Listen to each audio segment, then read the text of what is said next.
Nadia tumbuh di rumah kecil yang selalu hangat. Rumah itu bukan rumah mewah.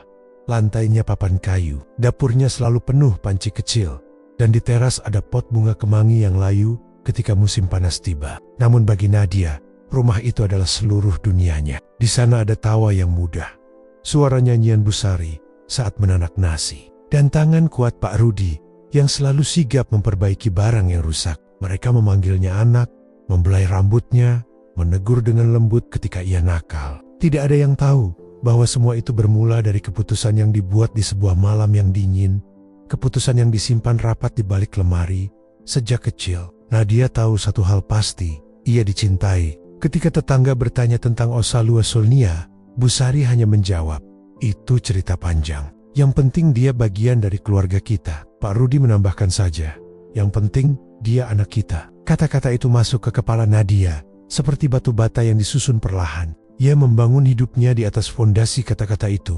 Di sekolah, ia belajar sungguh-sungguh. Ia ingin membahagiakan orang tua yang sudah berkorban untuknya. Setiap nilai bagus, setiap beasiswa yang ia raih, selalu ia persembahkan dulu untuk rumah kecil di pinggiran kota itu. Kebiasaan-kebiasaan kecil waktu kecil jadi kenangan besar. Bu Sari mengikatkan pita di rambutnya ketika ia berangkat sekolah dasar. Pak Rudi yang pulang kerja membawa kue batang untuk merayakan hari yang biasa. Mereka merayakan ulang tahun sederhana, lilin kecil di atas kue bolu, doa singkat, pelukan yang hangat. Malam-malam Jumat sering dihabiskan duduk di depan televisi tua, menonton sinetron sambil makan gorengan. Nadia menyimpan kenangan itu seperti album foto mental. Gambarnya selalu jelas, selalu hanggot. Waktu bergulir, Nadia tumbuh menjadi remaja yang cerdas dan sabar. Ia jarang pulang larut, bukan karena ia tak ingin, tetapi karena pekerjaan sampingan dan les yang ia ambil demi melanjutkan kuliah. Di kota, ia belajar tentang dunia yang lebih besar. Kantor yang rapi, toko buku yang berjejer, orang-orang yang sibuk. Ia merindukan rumah. Dan setiap kali menerima gaji pertama, yang pertama ia lakukan adalah mengirim sebagian uang ke Bu Sari dengan pesan pendek, "Beli beras ya Bu, jangan merepotkan diri." Pesan itu selalu dibalas dengan emoji sederhana dan kalimat singkat, "Nak, kamu jangan lupa makan." Mereka menjaga jarak-jarak yang dibuat oleh rutinitas dan rindu, tetapi setiap kembalinya Nadia ke rumah, ia selalu disambut seperti putri pulang kampung. Satu hal tetap tak berubah. Rumah itu menyimpan pintu yang selalu tertutup. Di sudut kamar tamu ada lemari tua berlapis debu dengan kunci yang tak pernah dibuka sembarang orang. Ketika Nadia masih kecil, Bu Sari sering memasukkan sesuatu ke dalamnya dan menutup rapat. Nadia yang penasaran bertanya sekali, dua kali. Jawaban yang didapat selalu sama, "Itu barang lama. Suatu hari akan kamu tahu." Nadia menerima jawaban itu tanpa banyak tanya. Ia mengira itu bagian dari misteri kecil keluarga, seperti kotak mainan yang tak boleh dilihat. Hari itu musim hujan. Nadia pulang lebih sering dari biasanya karena ayah angkatnya jatuh sakit ringan. Ia ingin berada di sisi mereka. Rumah tampak sama, aroma kopi dan rempah menggantung di udara. Malamnya, saat api kompor mengecil, ia menemukan Bu Sari termenung di meja makan, menatap ke sudut ruangan. Ada sesuatu yang berbeda, ada ketegangan yang tak biasanya. Nadia duduk, mengeluarkan termos teh, mencoba berbicara seperti biasa. Tetapi pembicaraan selalu berputar-putar di tepi hal yang tak terucap. Keesokan paginya, ketika Pak Rudi keluar untuk membeli obat, Bu Sari membawa Nadia ke kamar tamu. Mereka mengambil kunci dari bawah vas bunga. Kunci itu selalu ada di sana, tersembunyi rapi. Nadia menelan ludah. "Kukira waktunya belum tiba," katanya. Suara agak tercekat. Bu Sari mengangguk. Matanya berkaca-kaca, hatinya berdebar, tetapi ia menenangkan diri. Ia ingin menyampaikan semuanya dengan perlahan, namun kata-kata yang ditahan menjadi berat. Lemari tua itu membuka dengan bunyi yang menggeret. Di dalamnya tertata beberapa amplop dan sebuah kotak kecil. Di atas amplop tertulis dengan tinta pudar, "Untuk Nadia, bila sudah cukup dewasa." Tangan Nadia gemetar ketika ia mengambilnya. Di dalam amplop ada beberapa lembar dokumen.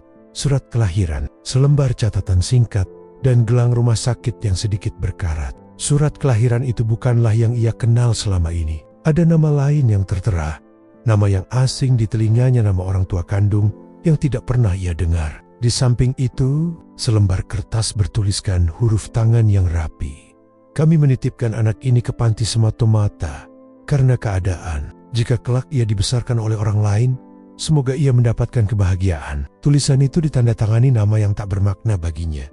Nadia membaca berulang-ulang, seolah teks itu bisa berubah dengan pengulangan. Kata dititipkan bergaung dalam kepalanya. Bagaimana mungkin selama ini di dalam pelukan Pak Rudi dan senyum Bu Sari, ia percaya ia adalah darah daging mereka. Semua pengorbanan, perhatian, bahkan nama kecil yang diucapkan di tengah malam, ia kira itu tanda cinta orang tua kandung. Seketika, ia merasa seperti ditarik keluar dari sebuah lukisan yang selama ini dianggap nyata. Lukisan itu retak, air mata Bu Sari jatuh tanpa suara. Pak Rudi yang baru kembali memegang bahu Nadia, suaranya serak ketika ia mulai bercerita. Ia menjelaskan bagaimana mereka menemukan Nadia di depan pintu panti bayi bertahun-tahun lalu. Dengan selimut tipis dan gelang rumah sakit, mereka tidak bisa meninggalkannya. Mereka berdebat dan akhirnya memutuskan membawa anak itu pulang. Mereka mengurus adopsi secara dayam-dayam karena takut gosip. Mereka tak berkata pada Nadia karena ingin melindungi hati kecilnya.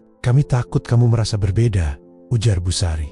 "Kami takut dunia di luar menilai." Pak Rudi menambahkan, "Kami ingin kamu tumbuh seperti anak sendiri. Kami tak pernah mau kamu merasa kurang." Nadia mendengar, tapi suaranya terasa jauh, seperti suara radio dari ruang lain. Semua kenangan manis yang selama ini menjadi penopang hidupnya tiba-tiba bertabrakan dengan fakta bahwa identitasnya pernah disimpan dalam amplop. Ia merasa dikhianati bukan karena mereka mengadopsinya, tetapi karena kebenaran itu disimpan darinya. Mengapa mereka tidak berkata sejak dulu? Mengapa ada rahasia yang besar ini? Nadia memikirkan semua hadiah kecil yang pernah ia terima.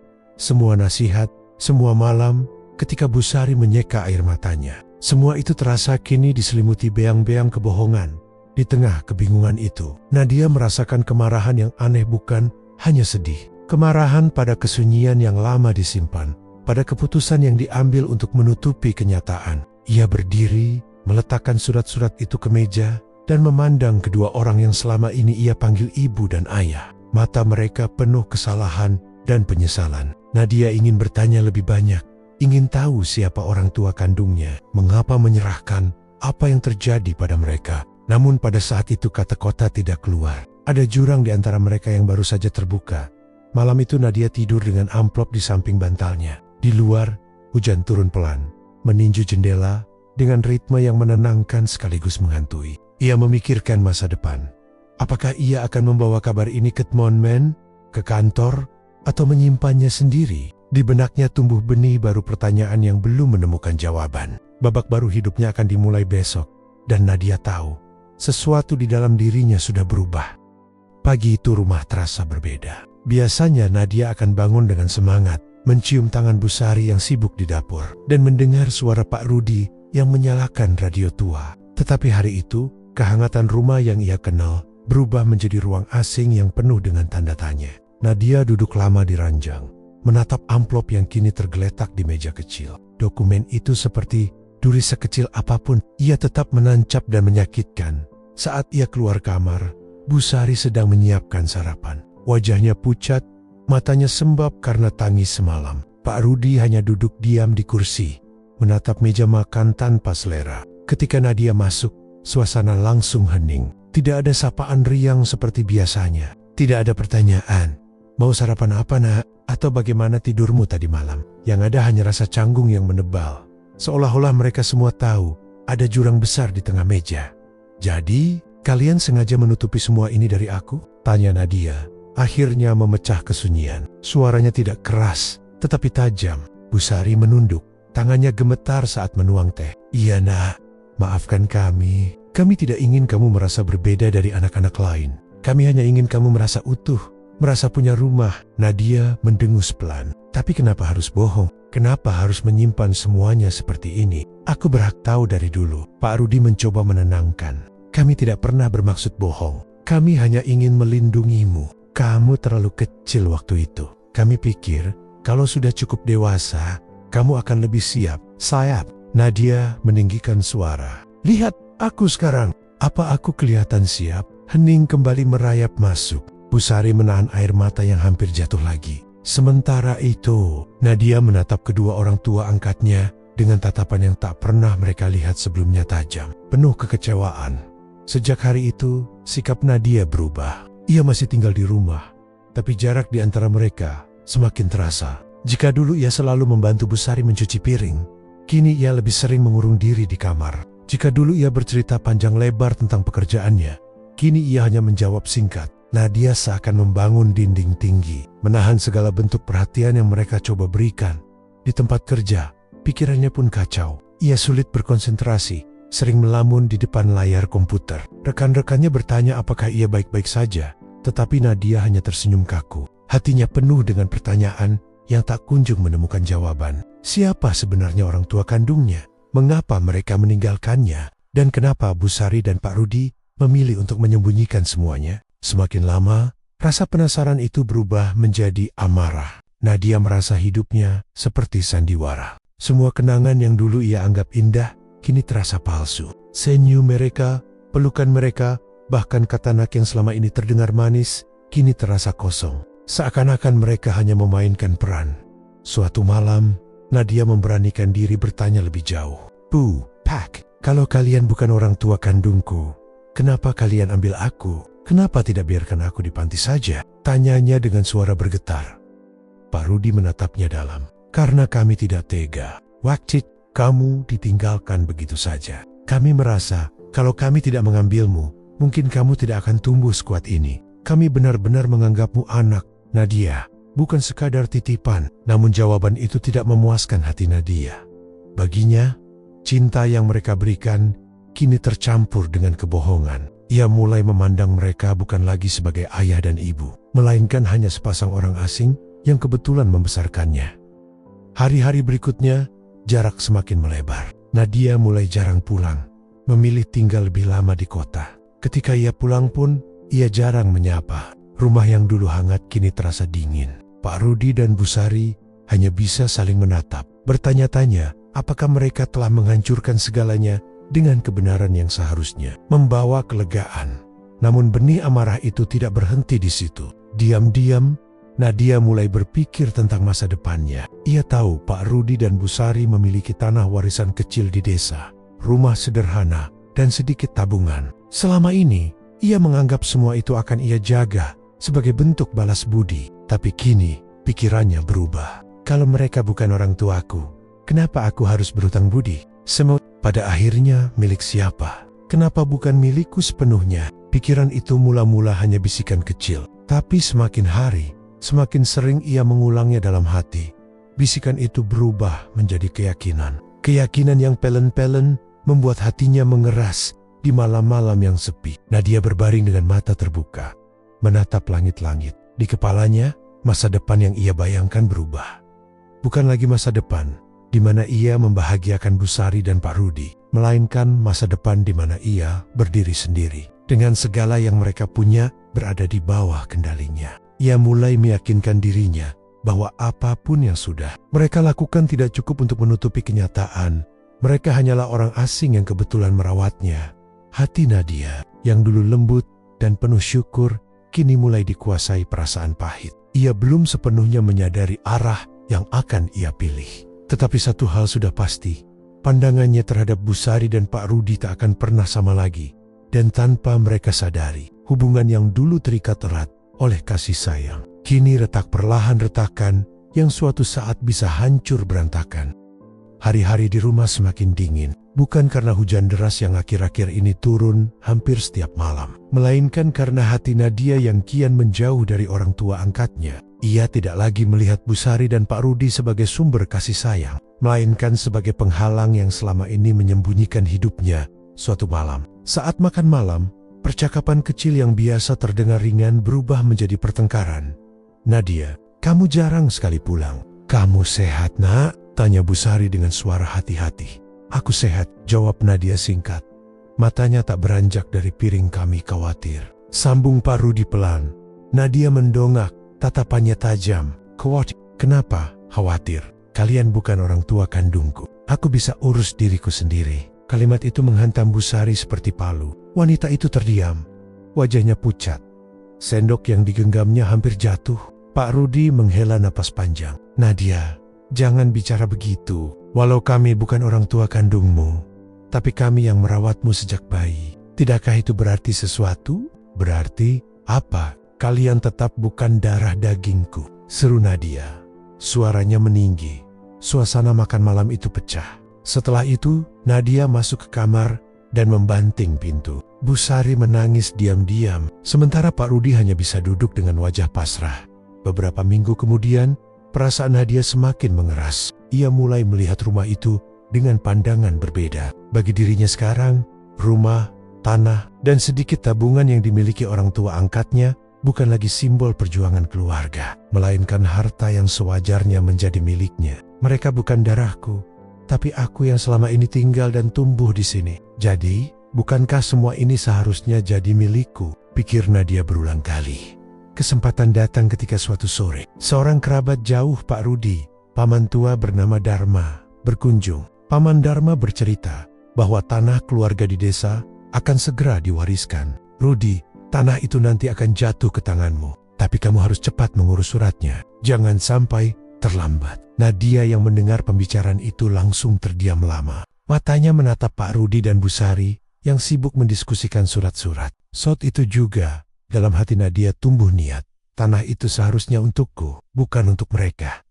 Sejak hari itu, Nadia mulai bersikap lebih berani. Ia tidak lagi sekadar diam, tetapi mulai menunjukkan penolakannya secara terang-terangan. Bu, Pak, kalian tahu kan, aku sekarang sudah dewasa. Aku juga yang selama ini kerja keras. Rumah ini, tanah nanti, sebaiknya diwariskan langsung ke aku, ucap Nadia suatu malam dengan nada datar.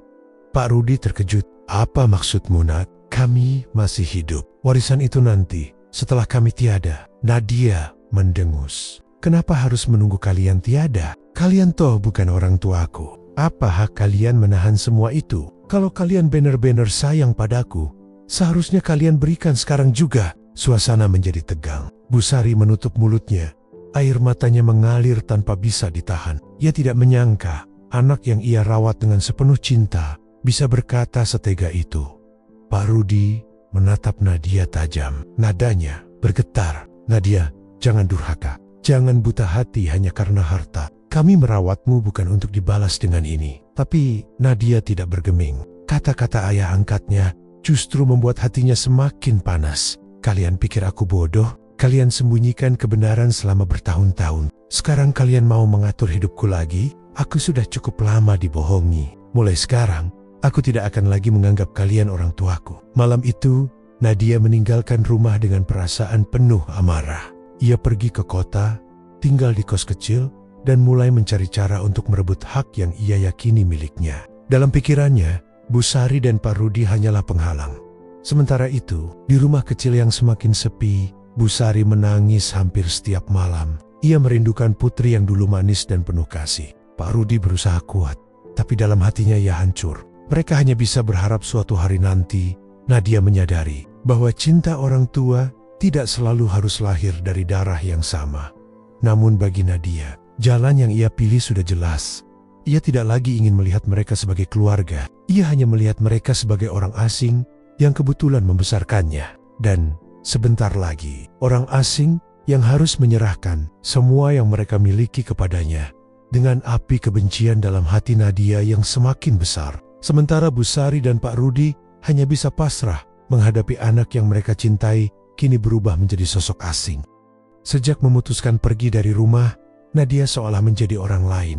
Ia bukan lagi gadis penuh kasih yang dulu selalu mengingatkan ibunya agar makan tepat waktu, atau yang suka bercanda dengan ayahnya di teras rumah. Ia kini menjadi sosok dingin yang hatinya dipenuhi amarah. Seakan seluruh masa lalu yang penuh kasih itu telah terhapus begitu saja. Di kos kecil yang ia sewa di kota, malam-malam Nadia dipenuhi dengan pikiran tentang harta yang dimiliki. Busari dan Pak Rudi, ia menghitung-hitung, ada rumah sederhana tempat mereka tinggal, sebidang tanah di desa yang sebentar lagi akan diwariskan ke Pak Rudi, serta tabungan kecil dari hasil kerja keras ayah angkatnya. Semua itu dalam kepalanya seharusnya jatuh ke tangannya. Kenapa aku harus menunggu mereka meninggal? Mereka toh bukan darahku. Mereka sudah bohong padaku seumur hidup. Itu sudah cukup jadi alasan, gumam Nadia pada dirinya sendiri. Hari-harinya mulai diisi dengan mencari informasi. Ia mendatangi kantor kelurahan untuk menanyakan tanah warisan milik keluarga Pak Rudi. Ia bahkan berani memalsukan alasan, mengaku sebagai anak kandung yang ingin membantu mengurus surat-surat. Petugas kelurahan yang tidak tahu cerita sebenarnya melayaninya dengan ramah. Nadia pun semakin percaya diri. Sementara itu, Bu Sari dan Pak Rudi hidup dalam ketakutan. Mereka merasakan perubahan anak angkat mereka bukan sekadar kekecewaan biasa, tetapi sudah berubah menjadi kebencian. Suatu sore, Bu Sari memberanikan diri menelepon Nadia. "Nadia, pulanglah nak, kami rindu. Kita bisa bicarakan baik-baik." Suaranya bergetar, penuh harap. Namun Nadia menjawab dengan dingin, "Aku tidak punya rumah lagi di sana, Bu. Itu rumah kalian. Kalau kalian benar-benar sayang padaku, buktikan. Serahkan rumah dan tanah itu padaku. Kalau tidak, jangan pernah harap aku kembali." Tangisan Bu Sari pecah di ujung telepon. Pak Rudi yang mendengar hanya bisa menepuk bahu istrinya. Ia tahu anak yang mereka besarkan dengan sepenuh cinta kini benar-benar telah berubah. Nadia semakin berani. Ia mulai mengumpulkan dokumen-dokumen penting. Diam-diam ia masuk ke rumah ketika suatu pagi Bu Sari pergi ke pasar dan Pak Rudi ke klinik untuk berobat. Dengan kunci cadangan yang ia bawa sejak lama, Nadia membuka lemari tua tempat ayahnya menyimpan berkas-berkas penting. Ia mengambil sertifikat rumah, fotokopi KTP, dan beberapa dokumen lain. Semua itu ia masukkan ke dalam tas tanpa rasa bersalah. Saat Bu Sari pulang, ia terkejut melihat Nadia berdiri di ruang tamu. Wajah anak itu dingin, tatapannya menusuk. "Nak, kamu pulang?" Suara Bu Sari bergetar, penuh rindu. "Aku tidak pulang, Bu," jawab Nadia dingin. "Aku hanya datang untuk mengambil apa yang seharusnya menjadi milikku." Bu Sari melihat tas yang sudah penuh berkas. Ia langsung menyadari, "Nadia, jangan lakukan ini, nak. Itu bukan hanya soal kertas. Itu rumah kita, tempat kamu tumbuh. Jangan jadikan semua ini sekadar harta." Tapi Nadia tidak mendengarkan. Ia berjalan melewati ibunya begitu saja. Keluar dari rumah dengan langkah cepat. Tangis Bu Sari pecah, memanggil-manggil nama Nadia. Namun anak itu tidak menoleh sedikit pun. Beberapa hari kemudian, Pak Rudi dipanggil pihak kelurahan. Ternyata ada laporan bahwa Nadia mencoba mengurus balik nama sertifikat tanah. Untungnya, proses itu belum bisa selesai karena beberapa syarat tidak lengkap. Pak Rudi hanya bisa menggeleng lemah. Ia tidak marah, hanya kecewa. Bagaimana bisa anak yang kami rawat dengan penuh cinta tega melakukan ini, batinnya. Di sisi lain, Nadia tidak merasa bersalah. Ia justru semakin yakin bahwa apa yang ia lakukan benar. Dalam pikirannya, Bu Sari dan Pak Rudi hanyalah orang asing yang memeliharanya. Kalau bukan karena mereka, aku mungkin sudah punya keluarga kandungku sendiri. Jadi apa salahnya aku mengambil semua ini sebagai gantinya? Pikirnya berulang kali. Malam-malamnya kini berbeda. Jika dulu ia tidur dengan doa sederhana yang diajarkan Bu Sari, kini ia tidur dengan rencana-rencana dingin di kepalanya. Ia sudah bertekad, cepat atau lambat, semua yang dimiliki orang tua angkatnya akan jatuh ke tangannya. Di rumah kecil yang semakin sunyi, Bu Sari sering menangis diam-diam. Sementara Pak Rudi duduk termenung di teras, menatap langit malam. Ayah tahu, badai besar dalam keluarga mereka baru saja dimulai. Ditutup dengan bayangan langkah besar. Nadia yang semakin berani merebut hak yang ia yakini miliknya. Sementara Bu Sari dan Pak Rudi hanya bisa berdoa agar anak yang mereka cintai itu menemukan kembali hatinya yang dulu. Hari-hari berikutnya menjadi semakin berat bagi Bu Sari dan Pak Rudi. Mereka merasa rumah yang dulu penuh tawa, kini hanya dipenuhi bayangan gelap. Sejak Nadia tahu kebenaran tentang asal-usulnya, ia bukan lagi anak yang mereka kenal. Senyumnya menghilang, kelembutannya berganti dingin, dan ucapannya penuh luka. Nadia semakin sering datang ke rumah bukan untuk menjenguk, tapi untuk memaksa. Suatu sore, ia datang dengan wajah penuh ketegasan, duduk di ruang tamu tanpa basa-basi. "Bu, Pak, aku sudah capek menunggu. Aku mau kalian serahkan rumah ini. Sekarang juga, aku bisa tinggal di sini. Kalian bisa pindah ke tempat lain. Toh, ini bukan urusan darah lagi. Aku berhak atas semuanya." Bu Sari menatap anak itu dengan mata berkaca-kaca. "Nadia, kami memang bukan darahmu. Tapi bukankah semua yang kami lakukan sejak dulu adalah tanda cinta kami? Apa semua itu tidak ada artinya bagimu? Apa gunanya cinta kalau kalian menyembunyikan kebenaran?" Balas Nadia, ketus. "Kalau benar kalian sayang, buktikan. Serahkan semuanya padaku. Aku tidak butuh kata-kata. Aku butuh bukti nyata. Pak Rudi yang sejak tadi diam akhirnya angkat bicara. Suaranya tegas tapi bergetar. Nadia, kami tidak bisa begitu saja menyerahkan semuanya. Rumah ini bukan sekadar bangunan, tapi tempat kita hidup bersama. Kau lahir di sini sebagai anak kami. Jangan rusak semua dengan keegoisanmu. Namun kata-kata itu justru memancing amarah Nadia.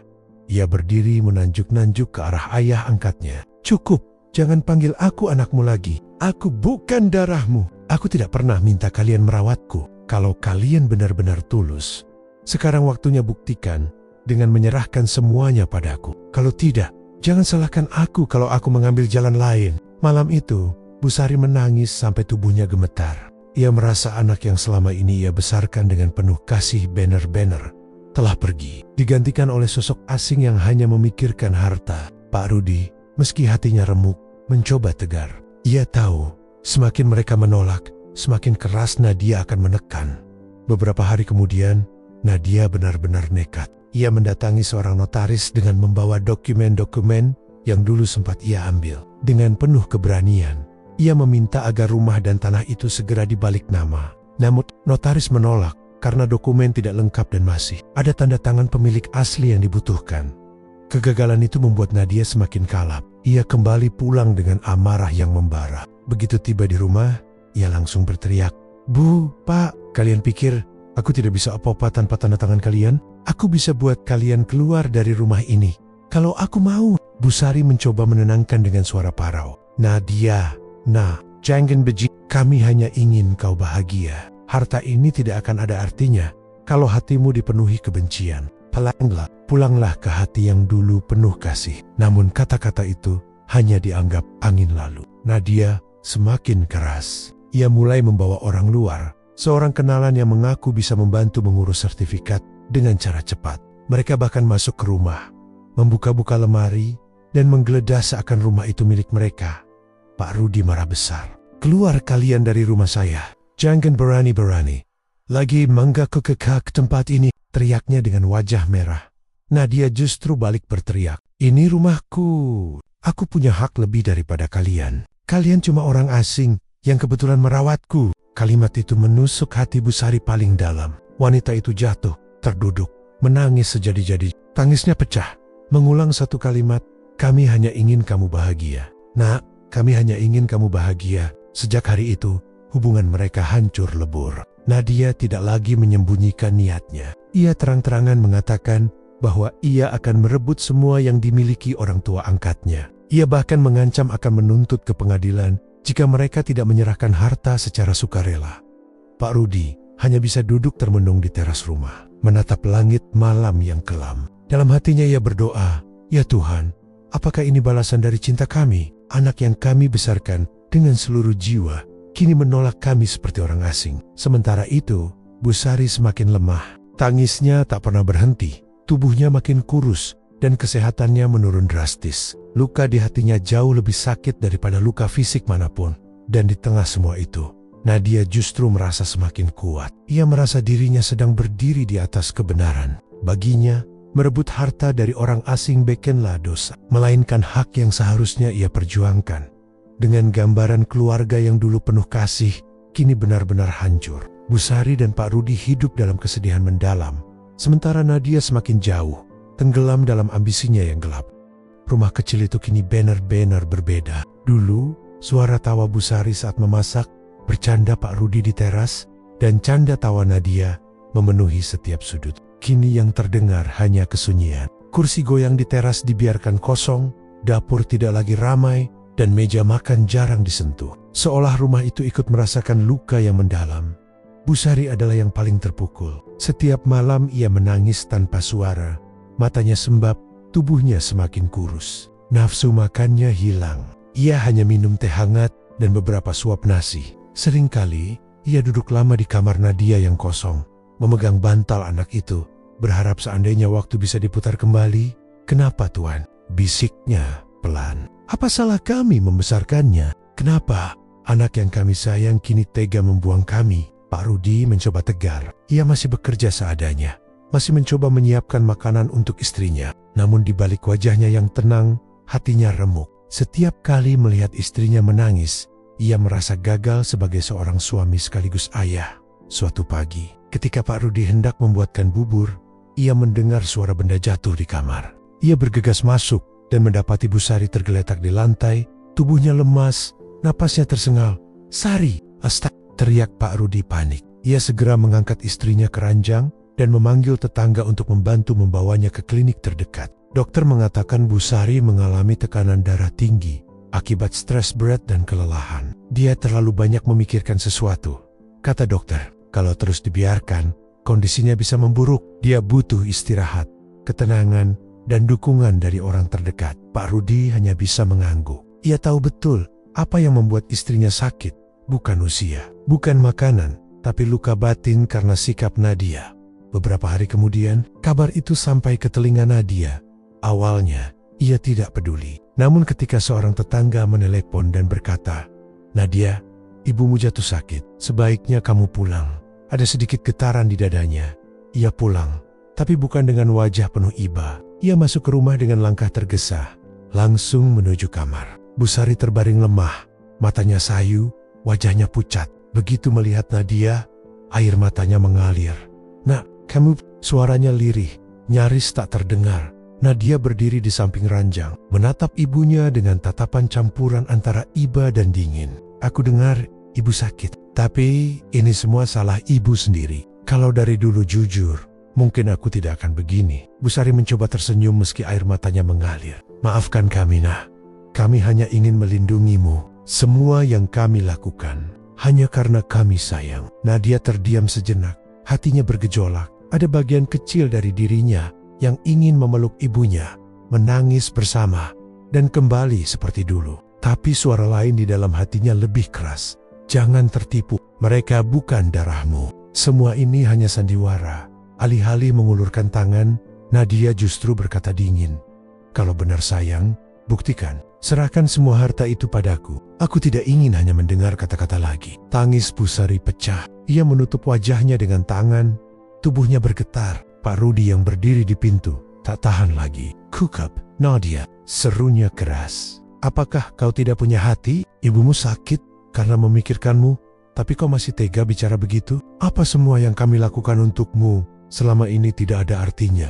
Nadia menggertakkan gigi. "Aku tidak butuh ceramah. Kalian sudah berbohong seumur hidup. Jangan salahkan aku kalau sekarang aku memperjuangkan hakku." Pak Rudi melangkah mendekat. Wajahnya penuh amarah bercampur kecewa. "Hakmu. Ingat, kalau kami tidak mengambilmu dulu, mungkin kau sudah tidak hidup sampai sekarang. Kau bisa besar, bisa sekolah, bisa bekerja, itu semua karena kami. Apa itu bukan sesuatu yang layak kau hargai?" Namun Nadia hanya menatap balik dengan dingin.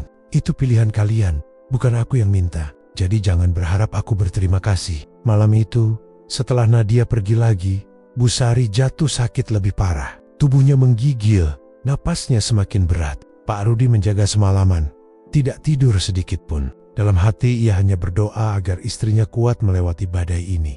Sementara Nadia di kosnya duduk termenung. Ia mencoba meyakinkan diri bahwa semua ini bukan salahnya, bahwa Bu Sari sakit karena kelemahan dirinya sendiri. Namun jauh di lubuk hati, ada suara kecil yang berkata, "Mungkin aku terlalu keras. Mungkin aku sudah melukai orang yang benar-benar menyayangiku." Tapi sebelum suara itu sempat tumbuh, Nadia mengusirnya. Ia kembali meyakinkan dirinya, "Tidak, mereka sudah bohong padaku. Aku berhak marah, aku berhak menuntut. Cepat atau lambat, semua harta itu harus jadi milikku." Dengan dua gambaran yang kontras, Bu Sari terbaring sakit. Tubuhnya lemah karena luka hati yang dalam, sementara Nadia semakin terjerat oleh egonya sendiri. Api kebencian dalam hatinya belum padam, dan ia terus melangkah di jalan yang penuh duri, tanpa menyadari betapa besar luka yang sudah ia torehkan pada orang tua angkatnya.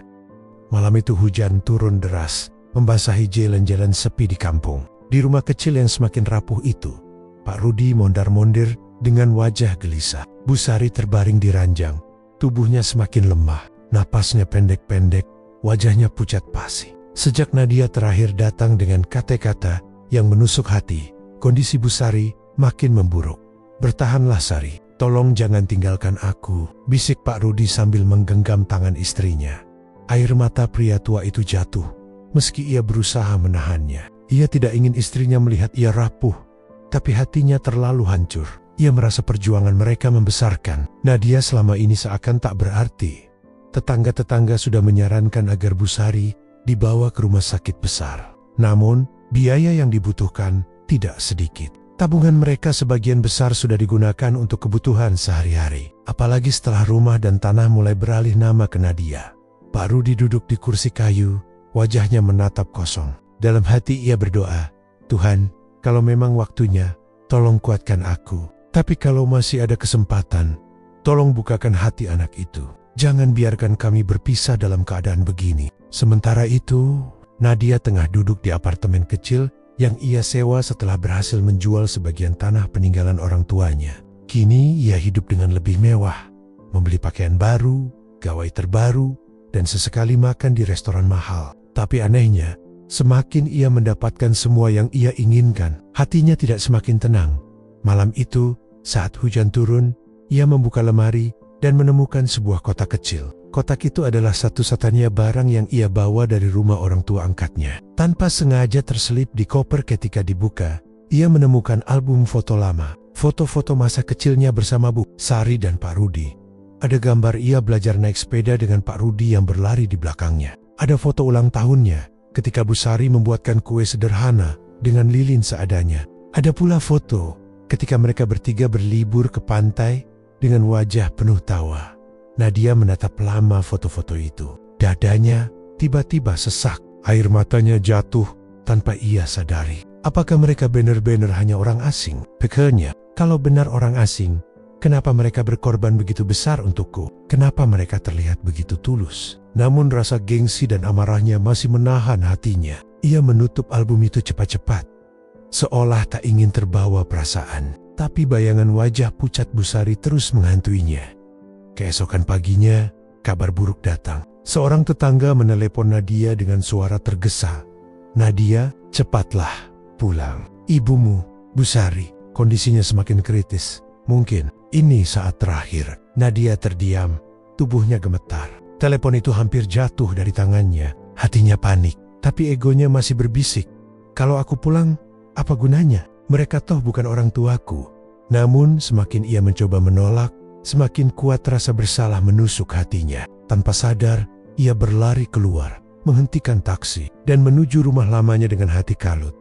Di rumah itu, suasana penuh isak tangis. Beberapa tetangga berkumpul, membantu Pak Rudi yang duduk di samping ranjang. Busari tampak semakin lemah, napasnya tersengal. Matanya sesekali terbuka, berusaha mencari seseorang.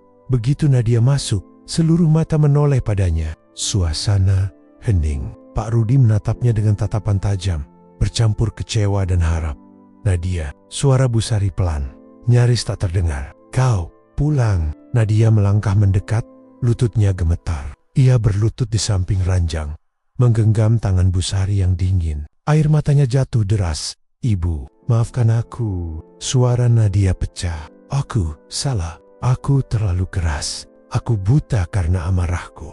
Aku lupa semua yang sudah ibu dan bapak lakukan untukku. Tolong jangan tinggalkan aku, Bu. Aku janji akan berubah." "Aku," Busari tersenyum samar, meski wajahnya penuh lelah. "Nak, dari dulu kau tidak pernah salah di mataku. Aku hanya ingin kau bahagia. Kau selalu anakku, darah daging atau bukan.